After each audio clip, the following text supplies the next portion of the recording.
বিপুল মার্জিনে বিহারে ফিরেছে এনডিএ সরকার।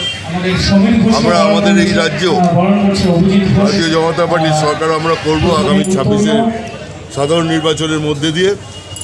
এবং এই বিহার নির্বাচনে একটা জিনিস প্রমাণিত হলো যে ভুয়ো ভোটার থাকে।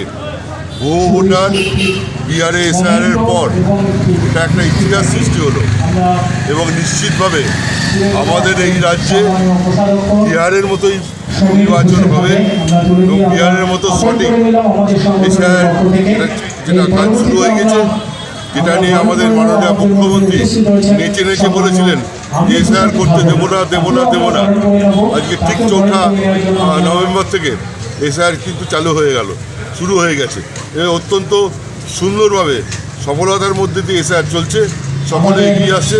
মমতা বন্দ্যোপাধ্যায় মাননীয় মুখ্যমন্ত্রীর কথা শুনছে না, কাজেই এসআইআর হচ্ছে এবং তার পাশাপাশি সিএর ক্যাম্পও চলছে।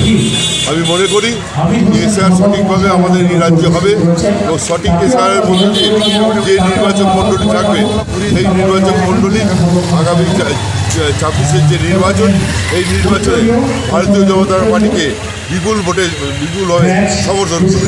আজকে সময়সীমা বেঁধে দেওয়া হয়েছে এসআইআর, সেই সময়সীমার মধ্যে কি সমাপ্ত হওয়া সম্ভব? খুব স্বাভাবিক, বিহারও তাই হয়েছে, এখানেও তাই হবে। রাজ্য সরকার তো সহায়তা করছে না। রাজ্য সরকার সহায়তা করছে, তার মধ্যে তো হচ্ছে, থেমে তো নেই, অনেক চেষ্টা করছে এবং যে একটা নক্করজনকভাবে চেষ্টা চালাচ্ছে এখন যে স্কুলের যে মানে কার্যক্রম পঠন বাদ দিয়ে স্কুলের যে অন্যান্য যে কার্যক্রম, সেই কার্যক্রমগুলো বাড়িয়ে দিয়েছে যাতে এসআইআর ধাক্কা খায়।